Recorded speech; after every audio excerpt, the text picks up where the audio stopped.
Okay, we're outside now, walking around the side of the house, and the inverter is actually in this panel right here. Just open it up like that. So the white box is the inverter.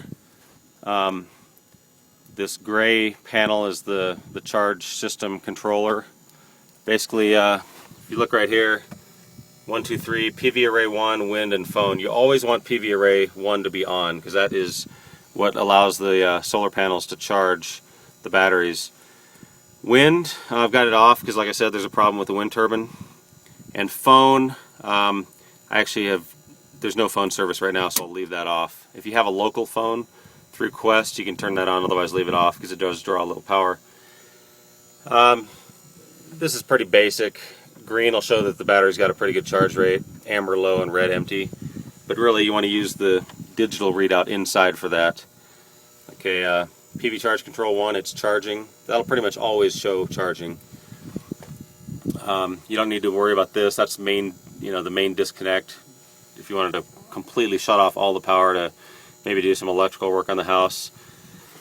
This on-off switch is for the water pump, the well pump. It's got a little 25 amp fuse in there. That hasn't blown in several years, so I wouldn't worry about that. And this is also just stuff for the well pump, I believe. Okay, this is the inverter.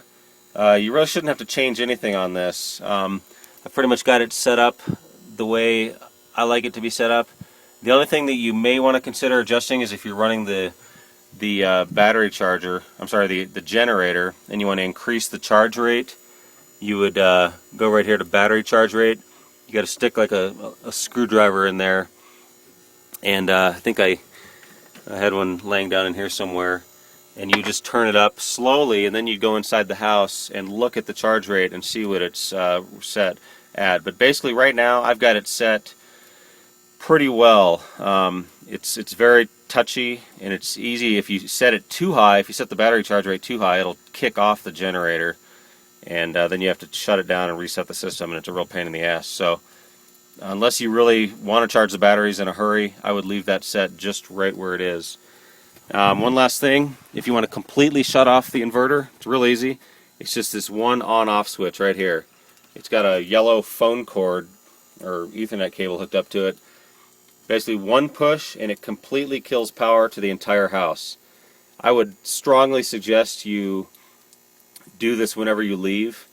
That way you're just not wasting, if you're going to be gone for the entire day or even a couple days or a week or whatever, definitely turn this off. That way you're not going to be draining the batteries at all, and pretty much 100% of what the solar panels bring in will be converted to battery voltage.